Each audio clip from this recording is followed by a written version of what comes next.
Matthew, chapter 27. When daybreak came, all the chief priests and the elders of the people plotted against Jesus to put him to death. After tying him up, they led him away and handed him over to Pilate, the governor.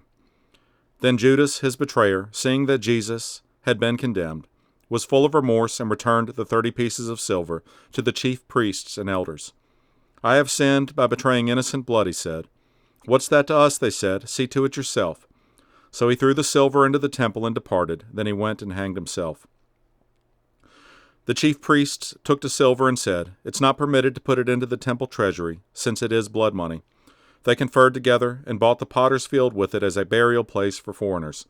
Therefore that field has been called Blood Field to this day. Then what was spoken through the prophet Jeremiah was fulfilled. They took the 30 pieces of silver, the price of him whose price was set by the Israelites, and they gave them for the potter's field, as the Lord directed me. Now Jesus stood before the governor. "Are you the king of the Jews?" the governor asked him. Jesus answered, "You say so." While he was being accused by the chief priests and elders, he didn't answer.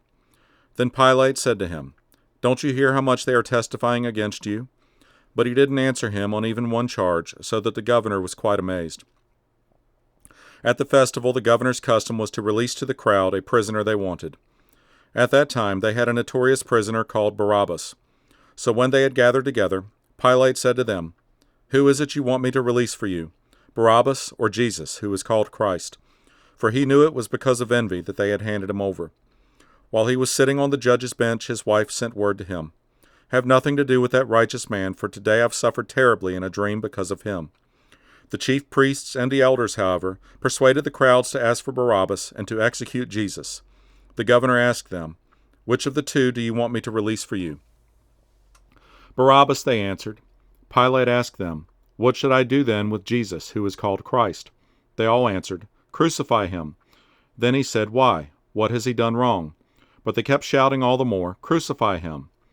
When Pilate saw that he was getting nowhere, but that a riot was starting, instead, he took some water, washed his hands in front of the crowd, and said, "I am innocent of this man's blood. See to it yourselves."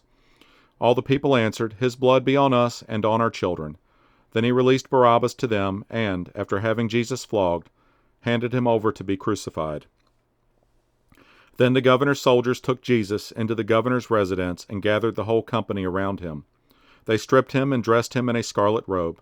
They twisted together a crown of thorns, put it on his head, and placed a staff in his right hand. And they knelt down before him and mocked him, "Hail, King of the Jews!"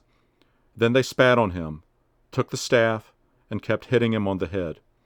After they had mocked him, they stripped him of the robe, put his own clothes on him, and led him away to crucify him.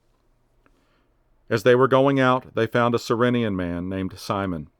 They forced him to carry his cross. When they came to a place called Golgotha, which means place of the skull, they gave him wine mixed with gall to drink. But when he tasted it, he refused to drink it.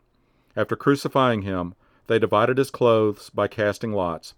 Then they sat down and were guarding him there. Above his head, they put up the charge against him in writing, "This is Jesus, the King of the Jews." Then 2 criminals were crucified with him, one on the right and one on the left. Those who passed by were yelling insults at him, shaking their heads, and saying, "You who would destroy the temple and rebuild it in 3 days, save yourself. If you are the Son of God, come down from the cross." In the same way, the chief priests, with the scribes and elders, mocked him and said, "He saved others, but he cannot save himself. He is the King of Israel. Let him come down now from the cross, and we will believe in him. He trusts in God. Let God rescue him now, if he takes pleasure in him. For he said, 'I am the Son of God.'" In the same way, even the criminals who were crucified with him taunted him.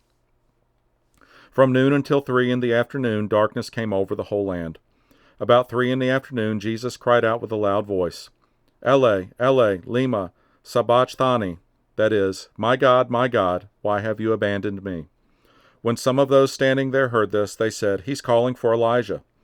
Immediately one of them ran and got a sponge, filled it with sour wine, put it on a stick, and offered him a drink. But the rest said, "Let's see if Elijah comes to save him." But Jesus cried out again with a loud voice and gave up his spirit. Suddenly, the curtain of the sanctuary was torn in two, from top to bottom. The earth quaked, and the rocks were split.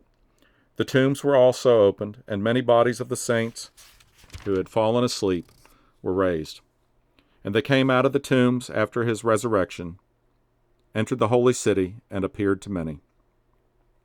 When the centurion and those with him, who were keeping watch over Jesus, saw the earthquake and the things that had happened, they were terrified and said, "Truly this man was the Son of God." Many women who had followed Jesus from Galilee and looked after him were there, watching from a distance. Among them were Mary Magdalene, Mary the mother of James and Joseph, and the mother of Zebedee's sons.